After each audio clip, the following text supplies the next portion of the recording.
Rahmatullahi ta'ala wabarakatuh.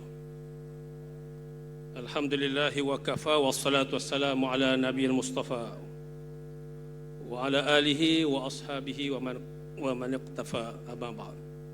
Terima kasih kepada pengurusi tetap, Tuan Guru Mursyidul Am, Datuk Seri Tuan Guru Presiden, semua kepimpinan, para perwakilan dan pemerhati dari Darul Makmur ke Darul Ihsan, medan muhasabah mengutip kelemahan. Jangan terbuai ujian kejayaan, teruslah istiqamah di dalam perjuangan. Alhamdulillah, PAS Pahang merakamkan penghargaan dan terima kasih di atas ucapan dasar Presiden yang bertemakan adil, prihatin dan berkebajikan. Di dalam buku ucapan dasar ini 19 ayat Al-Quran, 3 hadis Nabi SAW dan 1 kawaidul fiqhiyah. PAS Pahang merakamkan ucapan dan penghargaan di atas ucapan berdasar Presiden dan juga menyokong serta menerima segala ucapan dasar Presiden. Yang keduanya, Pahang ingin mengucapkan setinggi-tinggi terima kasih kepada kepada kepimpinan dan petugas serta pelancong pilihan raya ke pilihan raya kecil dan pelangai baru-baru ini. Walaupun Pahang tidak dapat memburu kerusi yang ke-18, apapun majoriti yang dapat dikurangkan menunjukkan bahawa insya-Allah pada PRU 16 Pahang ada potensi untuk mentadbir negeri Pahang insya-Allah. Sidang Mu'tamirin, amanah besar di dalam gabungan Perikatan Nasional kini adalah untuk mengisi kemenangan di 4 negeri, menjadi suara parlimen yang kuat dan digeruni serta menjadi pembangkang yang konstruktif dan bersedia mengambil alih tampuk kepimpinan kerajaan pusat. PAS bersatu dan gerakan perlu bergerak seiring, bagai isi dan kuku, bagai dakwat dengan kertas, bagai aur dengan tebing, bagai hempedu lekat di hati. Jangan ada dendam dan benci, duduk di meja bulat dan bincanglah dengan teliti. Muktamir sekalian, PAS ini tunjangnya adalah tarbiyah. Sangatlah molek kiranya dapat rakan-rakan seperjuangan Perikatan Nasional di semua peringkat ditarik menjadi mad'u agar mereka kenal, faham dan juga jitu hala tuju dalam perjuangan ini. Usrah jangan dipisah, kuliah haraki jangan diendah. Firman Allah Subhanahu wa taala, auzubillahi minasyaitonir rajim, afala yanzuruna ilal ibili kaifa khuliqat wa ilas samai kaifa rufi'at wa ilal jibali kaifa nusibat wa ilal ardi kaifa sutihat. Ayat ini telah menjadi satu suntikan oleh seorang ulama dan juga ahli politik benua India, Maulana Ubaidullah As-Sindi. As-Sindi ini mengikut ceritanya, anak Nabi Adam alaihissalam banyak yang kembar, semua kembar. Di antara yang kembar itu Hind dan Sind. Hind itu India dan Sind itu Pakistan. Maulana Ubaidullah As-Sindi ketika memberikan semangat kepada rakyat ataupun masyarakat, Maulana Ubaidillah Sindi menyatakan, wahai rakyat Sindi, ingatlah kepada firman Allah Subhanahu wa taala, afala yanzuruna ilal ibili kaifa khuliqat. Apakah kamu tidak melihat bagaimana unta diciptakan? Bukan hanya melihat jasad unta, tetapi melihat kepada sifat unta yang sabar, yang mampu untuk berhadapan dengan segala ujian kepanasan dan keluasan padang pasir. Maka begitulah di antara sifat pejuang-pejuang dan juga orang yang akan berada di medan perjuangan ini insya-Allah. Yang keduanya, wa ilas sama'i kaifa rufi'at. Perlu ada sifat seperti mana langit yang tinggi. Maka seorang perjuang mestilah bercita-cita tinggi seperti mana langit yang tidak bertiang yang tinggi. Maka begitulah cita-cita kita, bukan hanya sekadar untuk kita menang di dunia, tetapi bahkan untuk kita menang di akhirat. Yang ketiganya, wa ilal jibali kaifa nusibat. Lihatlah kepada bukit, lihatlah kepada gunung, bagaimana Allah Subhanahu wa taala menjadikan gunung itu istiqamah.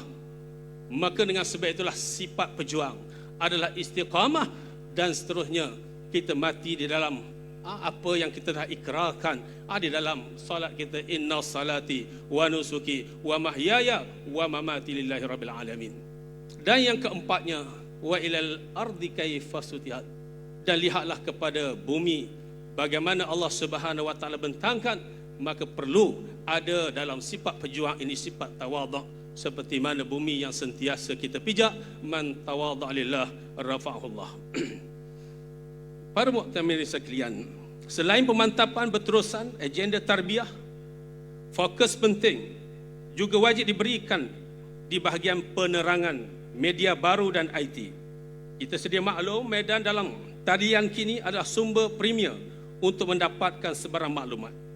Jentera penerangan parti ini perlu setaraf agensi media dan informasi mainstream supaya PAS dan PM mampu menguasai peperangan cyber yang terlalu sengit ketika ini.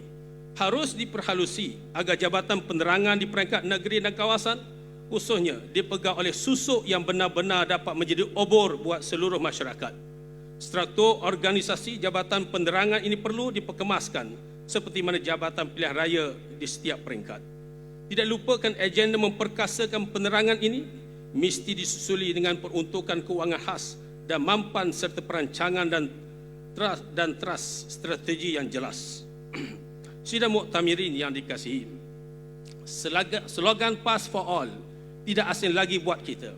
Namun kita perlu menyedari kelemahan kita di dalam menarik undi bukan Islam dan memahamkan orang Melayu tentang perjuangan Islam.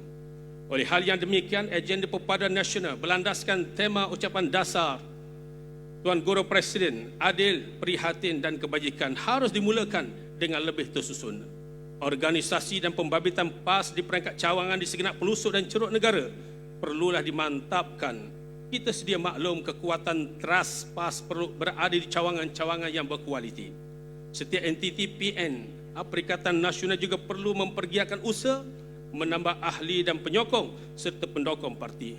Suka untuk saya cadangkan agar kempen meramaikan ahli PAS bermula daripada setiap UDN dan cawangan wajar diteruskan. Letakkanlah KPI setiap bulan agar kita termotivasi dan berusaha mencapainya. Para muktamirin yang dermawan, kita harus bersiap sedia menuju PRU 16. Kita sedia maklum dana parti ini adalah daripada poket kita sendiri. Tahniah buat kawasan yang telah mula mengumpul dana. Buat yang tabungnya belum tersedia, ayo segera bermula. Mulakan sekarang dan bukan menunggu musim bendera sudah dipasak merata.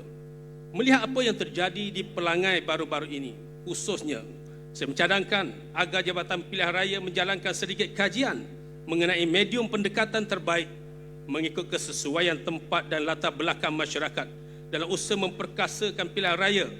Sayang seribu kali sayang jika kita tidak menyediakan strategi dan solusi yang kukuh dalam mendepani kehendak para pengundi. Dan Pahang juga melihat bahawa perlu ditekankan masalah kepahaman kepada ahli berkenaan dengan suasana yang ada pada hari ini adalah keadaan kita diseram bertubi-tubi dan perlu kepada kita menangkis sebahagian daripada tohmahan-tohmahan melalui media-media kita, insya-Allah. Jadi oleh kerana itu, wahai sekali, oleh kerana kita memerlukan kepada sumbangan dan juga kebajikan ahli PAS juga perlu diperkasakan. Siapalah yang menggerakkan jemaah jika bukan ahlinya? Dengan kadar sekadar dengan serendah RM 55 tahun, inisiatif para pemimpin dengan carongan skim PAS ini perlu disahut oleh setiap ahli. Tariklah seramai mungkin ahli PAS mencarum skim ini yang tidak lain dan tidak bukan bertujuan untuk menjaga kebajikan terutamanya murabitun dan amilin, termasuk pelindungan takaful yang berpatutan dan mampu milik.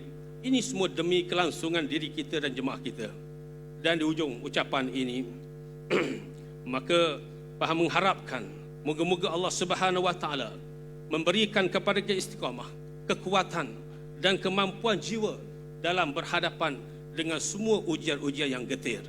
Oleh itu satu ucapan dalam syair Urdu menyatakan, wo singgi girajo haele raste sihata kardam lenge hamrahi wafake rahihu manzil pahija kardam lenge, di mana sifat mereka adalah membuang segala halang-halangan yang berada di jalan, maupun mempertaruhkan nyawa. Kita sanggup mempertahankan, kita sanggup bermatian di atas jalan iman ini. Confirm Mujibur Rahman tu Urdu hai. Syukriya bhai. Dan akhirnya satu lagi, Sarbakaf doseto sofshikan satyo apne tari huko pesetar tibado har kodam per kodam ko milai calo per uhuwat ke percam utai calo. Dengan itu Faham menyokong, wallahu alam, aku qauli hadza wa astaghfirullah wa lakum. Assalamualaikum warahmatullahi taala wabarakatuh. Takbir.